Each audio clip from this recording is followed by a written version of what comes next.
မိန်းကလေးငယ်လေးကတစ်ချက်ပဲငိုလိုက်ရသေးတယ်နောက်တစ်စက္ကန့်မှတင်အိမ်ထဲကိုရွှေပဲစိတ်လေးတွေတဖွဲဖွဲစတင်ကြွေကြလာပါတော့တယ်ဒါကိုမြင်လိုက်ရတဲ့ဖခင်ဖြစ်သူဟာသူ့မျက်စိကိုသူမယုံနိုင်ပဲအမြင်မားနေတာလို့ပဲထင်ခဲ့ပါတယ်ဒါပေမဲ့မထင်မှတ်ပဲမိန်းကလေးငယ်လေးကရုတ်တရက်ထက်ငိုလိုက်တဲ့အခါဒီတစ်ခါတော့အိမ်ထဲမှာပိုက်ဆံတွေပါတပြိုင်နက်ကြွေကြလာပါတယ်အချိန်တွေကုန်ကုန်လာတာနဲ့အမျှဖခင်ဖြစ်သူဟာနောက်ဆုံးမှာတော့သမီးလေးရဲ့ထူးခြားတဲ့စွမ်းအားကိုသိရှိသွားခဲ့ပါတယ်အဲ့ဒါကတော့မိန်းကလေးငယ်လေးငိုလိုက်တိုင်းအိမ်ထဲမှာရွှေတွေကြွေကြလာတာပါပဲဖခင်ဖြစ်သူဟာသမီးလေးရဲ့ဒီစွမ်းအားကြောင့်ပြဿနာတွေဖိတ်ခေါ်မိမှာစိုးရိမ်တာကြောင့်မိသားစုတစ်ခုလုံးဆင်းရဲခြင်းရောင်ဆောင်ဖို့ဆုံးဖြတ်လိုက်ပြီး15နှစ်တိုင်တိုင်ဟန်ဆောင်ခဲ့ကြပါတယ်လွန်ခဲ့တဲ့15နှစ်အတွင်းမှာသမီးလေးရဲ့စွမ်းအားကိုအသုံးချပြီးဖခင်ဖြစ်သူဟာကမ္ဘာချမ်းသာဆုံးသူထေကြီးဖြစ်လာခဲ့ပါတယ်သမီးလေးကျောင်းတက်ရမယ့်အရွယ်ရောက်လာတဲ့အခါမှာတော့သူတို့ရဲ့အဆင့်တန်းအမှန်ကိုဖုံးကွယ်ဖို့အတွက်မိသားစုတစ်ခုလုံးကသမီးလေးကိုသုံးပြီးဆိုင်ကယ်နဲ့ကျောင်းလိုက်ပို့ခဲ့ကြပါတယ်ကျောင်းမသွားခင်မှာမိဘတွေကသမီးလေးကိုစာကြိုးစားဖို့သမီးကျောင်းပြီးဖို့အတွက်ဆိုရင်ပိုက်ဆံချေးပြီးတော့တောင်းထောက်ပံ့ပေးမယ်လို့ပြောခဲ့ကြပါတယ်ဒါကိုကြားတော့မိန်းကလေးငယ်လေးဟာအရန်ကိုစိတ်လှုပ်ရှားသွားပြီးကျောင်းပြီးရင်မိဘတွေကိုကောင်းကောင်းပြန်လုပ်ကျွေးမယ်ချမ်းချမ်းသာသာထားမယ်လို့တစ္ဆာဆိုခဲ့ပါတယ်သမီးလေးထွက်သွားပြီးတာနဲ့မိသားစုတစ်ခုလုံးဟာအဝတ်အစားတွေချက်ချင်းနဲ့လိုက်ကြပြီးမျက်တောင်တစ်ခတ်အတွင်းမှာပဲအချမ်းသာဆုံးမိသားစုအဖွဲ့ကြီးအဖြစ်ပြောင်းလဲသွားပါတော့တယ်ဖခင်ဖြစ်သူဟာသမီးလေးကျောင်းမှာအနိုင်ကျင့်ခံရမှာစိုးရိမ်တာကြောင့်အချမ်းသာဆုံးတထေးကြီးရဲ့နာမည်နဲ့ကျောင်းကိုအဆောက်အုံ9လုံးကြိုတင်လူတန်းထားခဲ့ပါတယ်သူရဲ့အစီအစဉ်ကအ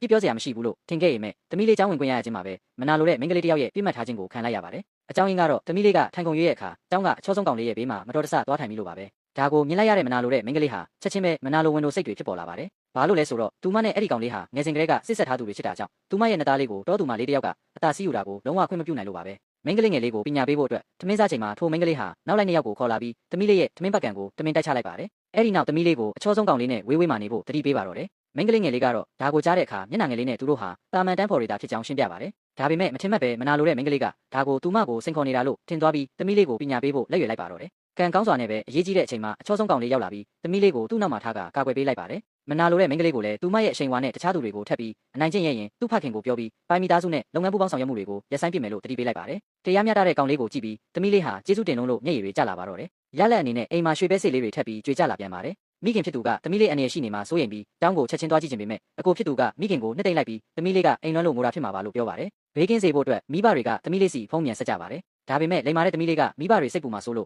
သူမအနိုင်ကျင့်ခံရတာကိုဖုံးကွယ်ပြီးမျက်ရည်တွေကိုအောင့်ထားခဲ့ပါတယ်သူမကတော့တီးခံလိုက်ရင်အားလုံးပြီးသွားမှာပါလို့တွေးခဲ့ရပါဒါပေမဲ့မနာလိုတဲ့မိန်းကလေးကတော့လွတ်ပေးဖို့အစီအစဉ်မရှိပါဘူးအဲ့ဒီနေ့လယ်မှာပဲသူမဟာနောက်လိုက်တွေကိုခေါ်ပြီးသမီးလေးရဲ့အဆောင်ကိုရောက်လာပါတယ်ဒီနေ့ကျောင်းသားတွေရှိမှသူမရဲ့အဆက်ကိုခွဲခဲ့တဲ့အတွက်မျက်နှာပြန်ရဖို့သမီးလေးကိုကောင်းကောင်းကြီးပညာပေးဖို့ဆုံးဖြတ်လိုက်တာပါသမီးလေးကဒါကိုမြင်တော့အခုလိုလုပ်တာဟာဥပဒေနဲ့မကင်းဘူးလို့တတိပေးပါတယ်ဒါပေမဲ့နောက်လိုက်နှစ်ယောက်ကတော့ဘာကိုမှမကြောက်ပါဘူးအကြောင်းကတော့မနာလိုတဲ့မိန်းကလေးဟာပိုင်အုပ်စုရဲ့သမီးကြီးချစ်ပြီးပိုင်အုပ်စုဟာအချမ်းသာဆုံးတထေးကြီးနဲ့ပူးပေါင်းဆောင်ရွက်ဖို့သဘောတူညီချက်ရထားလို့ပါပဲနောက်တစ်ချိန်မှာကြမ်းကြံတစ်မျိုးလုံးဟာပိုင်မိသားစုရဲ့လက်အောက်ကိုရောက်သွားတော့မှလေရက်ဆက်တဲ့ထိုမိန်းကလေးဟာတုတ်တစ်ချောင်းကိုကောက်ကင်လိုက်ပြီးသမီးလေးကိုအားကုန်လွှဲရိုက်လိုက်ပါတော့တယ်အဲ့ဒီအချိန်မှာပဲအချမ်းသာဆုံးတထေးကြီးရဲ့အိမ်မှာရွှေပဲစိတ်တွေဟာအစွမ်းကုန်ကြွေကြလာပါတယ်အဲ့ဒီတော့မှမိသားစုတစ်ခုလုံးဟာတစ်ခုခုတော့အကြီးကျယ်မနေဆိုတာသဘောပေါက်သွားကြပါတယ်ဘာလို့လဲဆိုတော့လွန်ခဲ့တဲ့10နှစ်ကျော်တွင်းမှာရွှေပဲစိတ်တွေဟာအခုလောက်အထိတစ်ခါမှအလုံးရင်းနဲ့မကြဘူးလို့ပါပဲမိခင်ဖြစ်သူကသမီးလေးတစ်ခုခုဖြစ်ပြီးလို့ကောက်ချက်ချပြီးလူတွေကိုခေါ်ကာကျောင်းကိုချက်ချင်းထွက်လာပါတော့တယ်ကျောင်းကိုသွားတဲ့လမ်းတစ်လျှောက်မှာလဲရွှေပဲစိတ်တွေဟာပိုပြီးတော့တောင်တဲတဲမဲမဲကြွေကြနေပါတယ်အရင်ကအိမ်မှာပဲကြတာဖြစ်ပေမဲ့အခုတော့ကားထဲမှာပါလိုက်ကြနေတာပါမိဘတွေဟာသမီးလေးဘလောက်တောင်မတရားအနိုင်ကျင့်ခံနေရလို့အခုလောက်ထိငိုနေရတာလဲဆိုတာတွေးပြီးရင်ထဲမှာမိစားနဲ့ထိုးတယ်လို့ပူလောင်နေကြပါတယ်အဲ့ဒီအချိန်မှာပဲတခြားတစ်ဖက်မှာတော့မနာလိုတဲ့မိန်းကလေးက